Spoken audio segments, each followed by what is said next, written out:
My boyfriend doesn't like talking about our future together. I remember the first time I met Ethan 3 years ago. He walked into the cafe where I was working part-time while finishing up my degree. There was something about the way he carried himself, confident yet unassuming, that immediately caught my eye. Over time, we became friends, sharing countless laughs and stories. Our friendship blossomed naturally, and although there was always an unspoken connection between us, it wasn't until 6 months ago that we decided to take a leap of faith and start dating. Dating Ethan was exhilarating. He was thoughtful, funny, and supportive, everything I had hoped for in a partner. However, our relationship had an added challenge. We lived in different cities. Despite the distance, we made it work, texting and calling each other daily, visiting whenever our schedules allowed. It was during one of these visits that Ethan told me he had found a job in my city. I was overjoyed. Finally, the distance wouldn't be an issue, and we could build our lives together. Ethan's decision to move to my city felt like a turning point in our relationship. I envisioned us living together, building a cozy home where we could share our everyday lives. I imagined lazy Sundays, cooking breakfast together, watching movies late into the night, and simply enjoying each other's company. When Ethan mentioned he'd found a place to stay, I naturally assumed he meant with me and my family. We had discussed this possibility in the past, and my parents were more than willing to welcome him until we found a place of our own. To my surprise, Ethan decided to move in with his cousin, who lived about an hour's drive from me. It felt like a punch to the gut. Why would he choose to live so far away if his primary reason for moving was to be closer to me? I couldn't shake the feeling that I was being sidelined in his decision-making process. He hadn't even asked for my opinion or discussed it with me. It was as if he expected me to accept it without question. Whenever I tried to talk to Ethan about our future, he would brush me off, telling me to take things 1 month at a time. It was frustrating. I wanted to plan, to dream, to know that we were on the same page. Yet, every time I brought up the topic, he seemed overwhelmed or disinterested. He would say things like, "In a few years, we'll move to a bigger city," or "when we're older, we'll buy a house." These vague promises were nice to hear, but they lacked the substance and commitment I craved.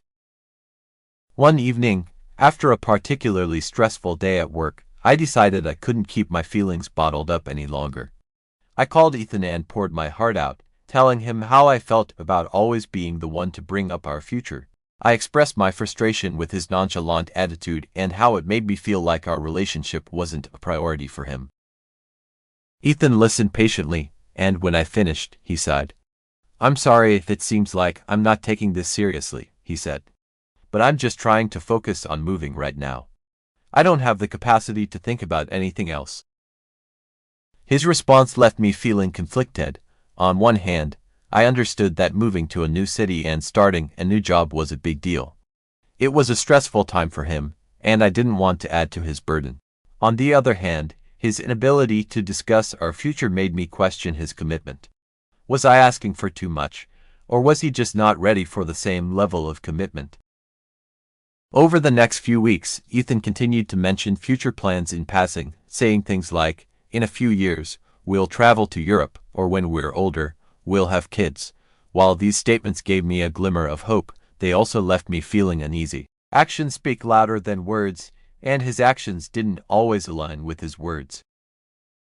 The day Ethan moved to my city was a whirlwind. He arrived with a car full of boxes, and I helped him move into his cousin's apartment.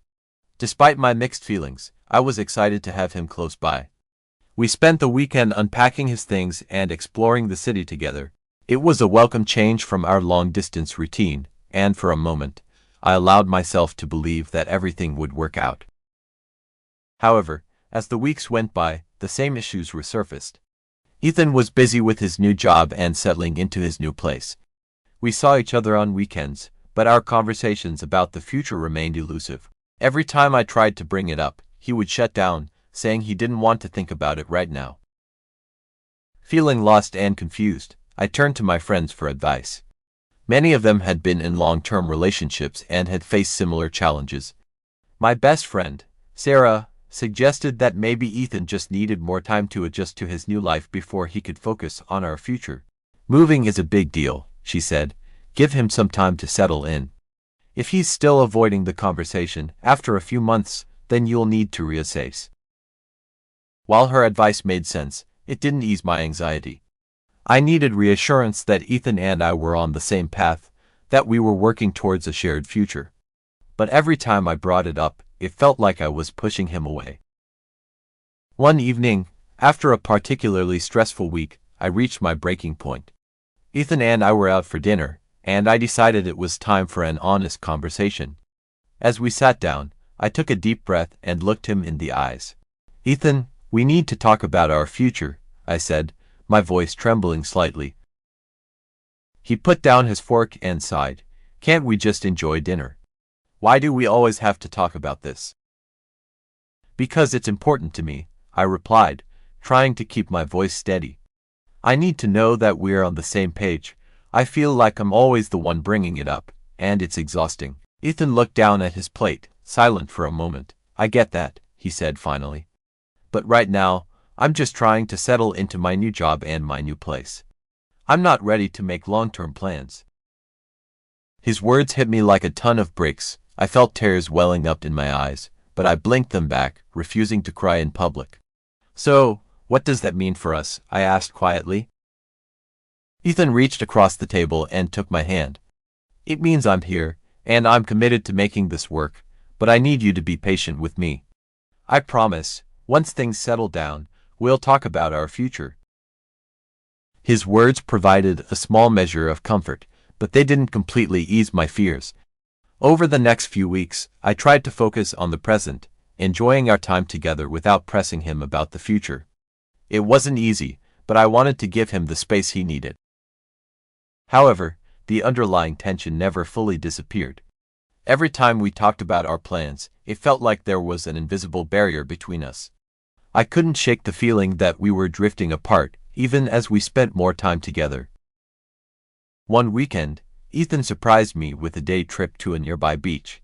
It was a perfect day. The sun was shining, the waves were gentle, and we spent hours walking along the shore, talking and laughing.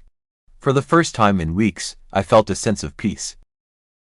As we sat on the sand, watching the sunset, Ethan turned to me and said, "I know I haven't been the best at talking about our future, and I'm sorry for that. I've been so focused on my own stress that I didn't consider how it was affecting you. I want you to know that I'm committed to us. I just need a little more time to get everything in order." His words brought tears to my eyes, but this time they were tears of relief. "Thank you," I said, squeezing his hand. "That means a lot to me." While Ethan's promise didn't completely resolve my concerns, it was a step in the right direction. I knew that relationships required patience and understanding, and I was willing to give him the time he needed. In the meantime, I focused on building our present, enjoying the moments we shared and supporting him as he adjusted to his new life.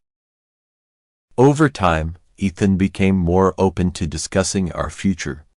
We started making small plans, weekend getaways, holidays, and even talking about moving in together once his lease with his cousin ended. It wasn't the grand future I had initially envisioned, but it was progress, and that was enough for now. Our journey wasn't perfect, and there were still moments of doubt and frustration. But as we navigated the ups and downs together, I realized that building a future wasn't just about making grand plans. It was about the small, everyday moments that brought us closer, the challenges we faced and overcame together, and the love and support we offered each other. Ethan's reluctance to talk about the future had initially felt like a rejection, but I came to understand that it was his way of coping with the uncertainty and stress of a major life change. By giving him the space he needed, I showed him that I was willing to stand by him, even when things were tough. As we continued to build our lives together, our bond grew stronger. We learned to communicate better, to be more patient and understanding with each other. And while the future was still uncertain, I felt more confident in our ability to face it together. Ethan and I still had a long way to go, but we were committed to the journey. We knew there would be challenges and setbacks, but we also knew that we had each other. And in the end, that was all that really mattered. Our story is far from over, and the future remains unwritten. But as I look back on the past 6 months, I'm grateful for the lessons we've learned and the love we've shared. Ethan and I may not have all the answers, but we have each other, and that gives me hope for whatever lies ahead. In the end, relationships are about more than just the future. They're about the present, the everyday moments that shape our lives and bring us closer. And as long as we continue to build our present together, I have faith that our future will fall into place.